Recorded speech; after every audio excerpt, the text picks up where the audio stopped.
Well, here we are again. Welcome back as we take and look at this next section.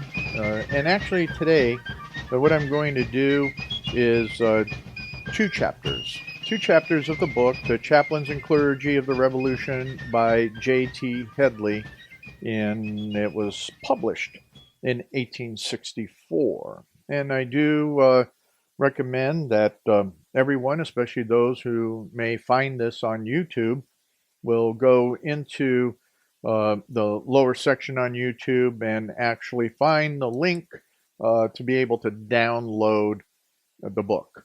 And you can do that. And, I think I may put the book itself up on my website, samueladamsreturns.net, where it can be downloaded from there as well. It's in the public domain, so we can do that.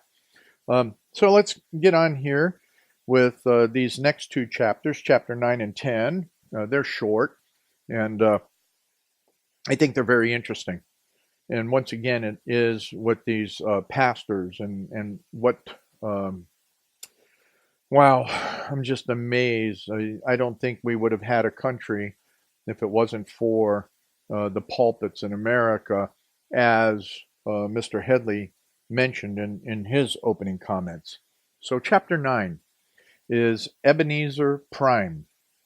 And what we're going to look at is his patriotism, driven from his church, his library destroyed, his death, and then the insults to his grave. That's interesting. Ebenezer Prime was born in the year 1700. 1700. Compared to all these other guys that we're reading about. And hence was 75 years old when open hostilities between the colonies and mother country commenced. 75-year-old guy, okay? Though past his 70 and already tottering on the confines of the grave, when the trumpet of war pealed over the land, his aged ear caught the sound, and the last failing energies of life were devoted to his country. He had apparently done with earth, and the scenes of eternity were opening on his vision. Yet he deemed himself doing God's service in urging his people to fight for their liberties. His voice coming back, as it were, from the borders of the unseen world, invested the cause he advocated with peculiar solemnity and gave it the high sanction of heaven. To one who had no future in this world, nothing but a solemn sense of duty to his God and his country could have aroused him to enlist in a struggle, the end of which he never expected to see. Having graduated at Yale College in 1718, he began at the early age of 19 his ministerial labors at Huntington on Long Island, where he remained till the close of his long and useful life.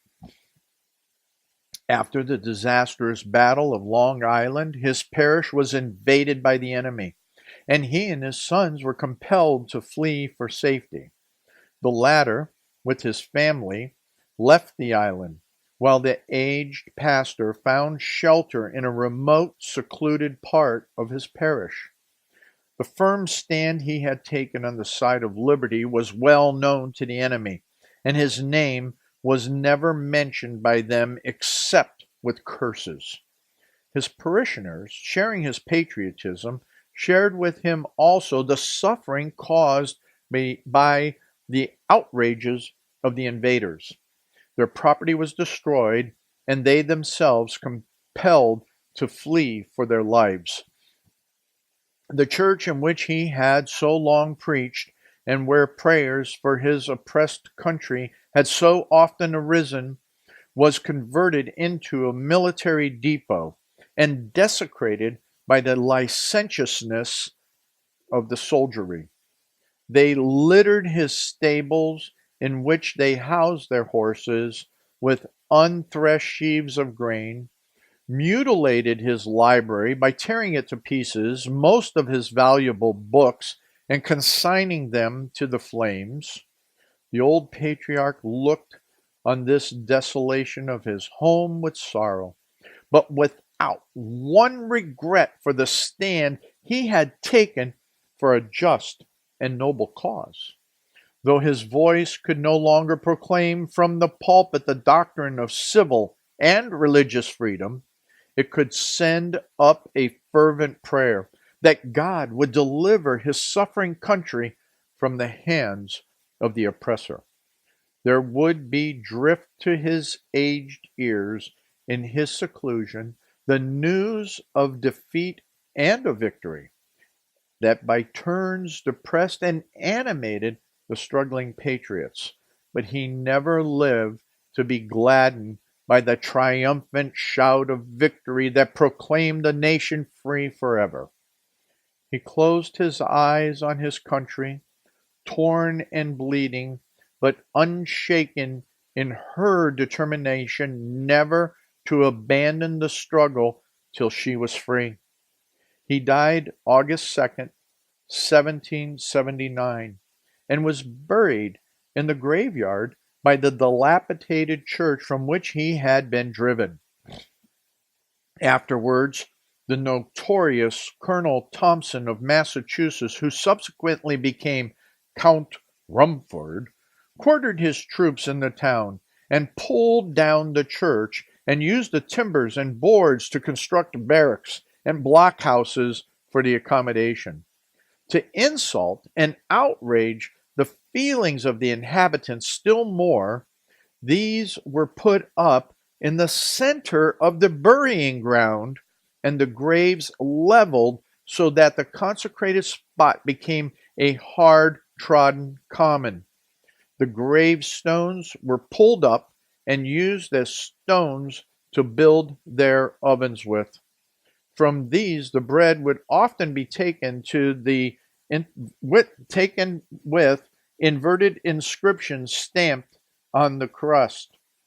The colonel, to show his malignity, pitched his marquee at the head of Mr. Prime's grave so that, to use his own language, quote, he might tread on the old rebel every time he went out or in, end quote. But the venerable patriot was beyond the reach of his insults and his rage, safe with the God whom he had served and to whose protection he had in life committed without wavering his suffering country.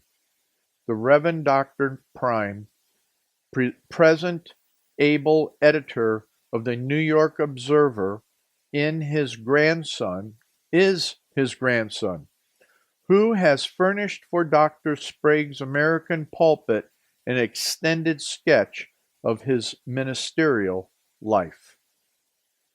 It's the end of chapter 9. I was pretty excited about this one. I mean, here's a guy, in his 70s that wasn't going to take any insanity. He wasn't going to take the evil and insult of that which tyranny and despotism was bringing on the colony. And once again, he was someone that understood, as it says here, that he preached both civil and religious liberty. They have to go hand in hand. It's all through Scripture that it is. And it has to look at it within the context of history, and especially in the Reformation. But I thought that it was interesting that in here is that when they used the gravestones to build their ovens, that sometimes the bread that they would take out of there had the inscriptions of the gravestones stamped in the bread from being baked that way. And the arrogance of the colonel, who became a traitor, he was a Tory, so he was a traitor to this country. Colonel Thompson became known as Count Rumford. And he thought that he was going to stomp on a patriot's grave every time he went in and out of his lodging. But you know what? God holds true in so many different ways. So with that, we will take and move on to chapter 10 as we take a quick break. Okay, we're going to get into this next chapter, which is a little bit longer than the last one. And chapter 10 is Samuel Eaton. Once again, we're reading from The Chaplains and Clergy of the Revolution by J.T. Headley, which was published in what? What do we say? 1864, right there at the time of the Civil War. Interesting. So, okay, chapter 10 is Samuel Eaton. So here's the snapshot of what we're going to try and read about and get out of this chapter, what he's trying to present in this chapter, that being Mr. Headley.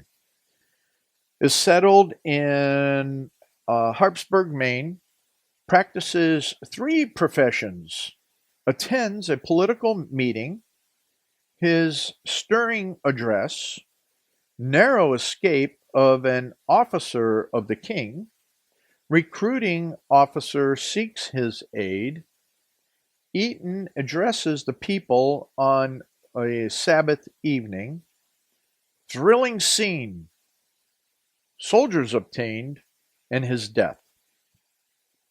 The Reverend Samuel Eaton was born in Braintree, Massachusetts, and graduated Harvard in 1763. Though a native of Massachusetts, he spent the greater part of his life in Maine. Endowed with a strong intellect, amiable yet fearless and independent, of strict integrity and warm piety, he exerted a powerful influence throughout the colony.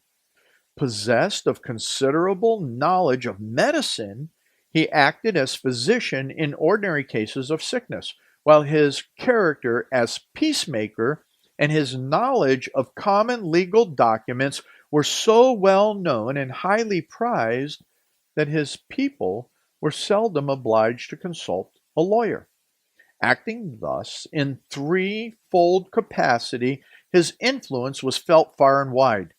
When the contest between the colonies and the mother country commenced, he threw his influence on the side of the former, and both in and out of the pulpit strove to arouse the people to active resistance. He frequently took his text in reference to the coming struggle and spoke of it as a religious one, and directed his hearers to look to the Lord of hosts for aid in carrying forward.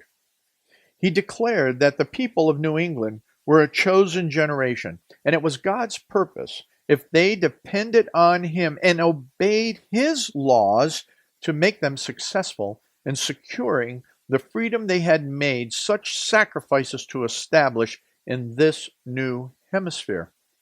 After the Battle of Lexington and Concord, a meeting was called of all those capable of bearing arms in the towns of Harpswell and Brunswick. From far and near the yeomanry gathered to the meeting house, the common place of rendezvous in those times, to consult on the course they should pursue in the impending crisis. Mr. Eaton was present simply as one of the audience, and while the business was being transacted, listened in silence to the conflicting opinions that were presented. Some were doubtful and hesitating, and advocated mild measures that would leave them uncommitted. Others openly opposed anything that looked like revolution. Although he said nothing while the debate was proceeding, he was observed to be moving amid the crowd, conversing with the disaffected and endeavoring to convince them of the right and duty of resistance. The business at length being accomplished, the chairman, a zealous patriot who had kept his eye on the pastor, arose and requested him to speak to the people. He consented, and mounting the pulpit, addressed them with an eloquence and pathos that bore down all opposition and made each heart leap as to a trumpet call. Flashing eyes and compressed lips on every side told that doubt and indecision were over. The patriots became excited almost to frenzy, and the chairman at length, no longer able to control himself, arose and rushing to the leader of the opposition, who held a commission under the king, seized him by the collar and demanded with a loud voice that he should at once, on the spot, renounce king and parliament. The officer refused to do so, and scoffing at his threats, denounced him as a rebel. Stung to madness by the insulting epithet, the chairman cried out, quote, "Away with him to the graveyard. Let us bury him alive." End quote. The proposition was received with loud shouts, and the people, rising in mass, rushed on their terrified victim and hurried him away. They were in earnest and would soon have the trembling wretch underground, but the counsels of a few of the more temperate, backed by the urgent solicitation of the pastor, calmed their passions, and they released him. Humbled and terrified, the trembling official turned and fled, escaping from an opposition he saw was not only unable to stem, but which threatened to bear him away in its fury. The parson was found to be more powerful than the king in Harpsburg. Some 2 months after, Falmouth, now Portland, was burned by the enemy. The country was at once aroused, and messengers were dispatched in every direction to summon the people to arms. A recruiting officer was sent to Harpswell to raise volunteers, but to his surprise, found the people backward in responding to his call. Discouraged and sad, he, as a last resort, repaired on Sunday morning to Mr. Eaton to beg him to use his influence in his behalf. Meeting him on his way to church, he laid his case before him and besought him to speak to the people and urged them to come to the rescue. Quote, "Sir," said the pastor, "it is my communion Sabbath, and I must not introduce secular subjects during the day. I will think of the matter and see what I can do. Perhaps I will invite the people to assemble in front of the meeting house at the going down of the sun." End quote. So after service, he told the congregation that he wished to see them after sunset on the church green. He then dismissed them to their homes and retired to his study.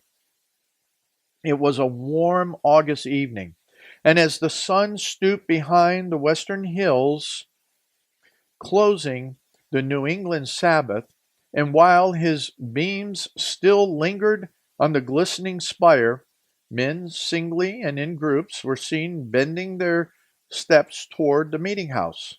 Some, surprised at the strange invitation, were wondering what it meant, while others, knowing their pastor's patriotism, more than suspected its object. When the crowd had all assembled, and early twilight was gathered over the landscape, Mr. Eaton left his study and proceeded thoughtfully to the meeting house. The crowd gave way respectfully as he approached, and passing through it, he mounted the horse block standing near the door. Pausing a moment and casting his eyes over the crowd, he said, quote, "Let us look to God in prayer." End quote.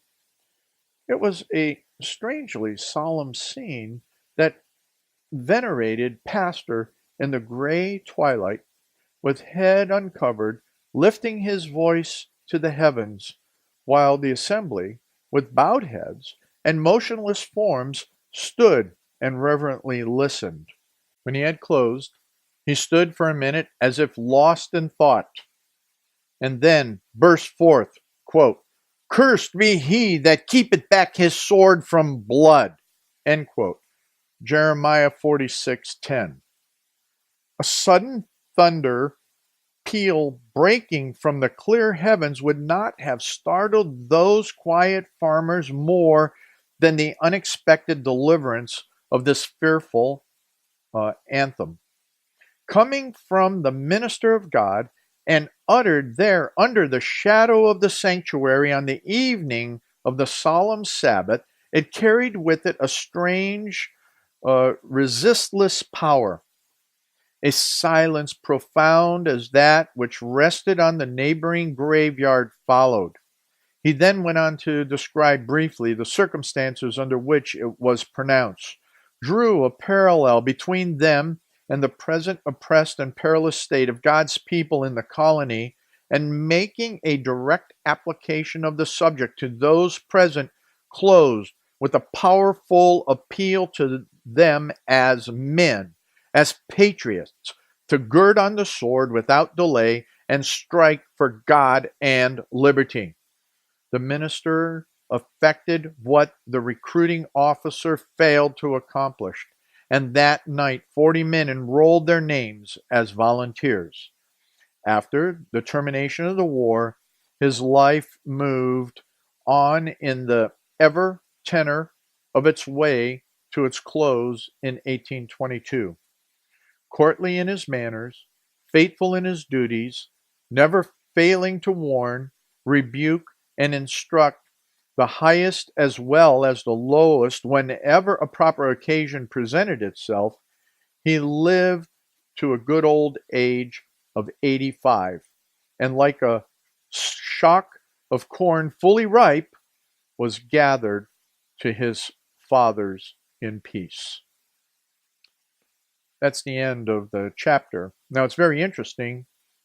Again, as I summarize it, is this pastor, he got it. He preached the Word of God, and he was able to affect his community in a way that not only was from that spiritual perspective, but what did it mean for the community and then the country in a whole.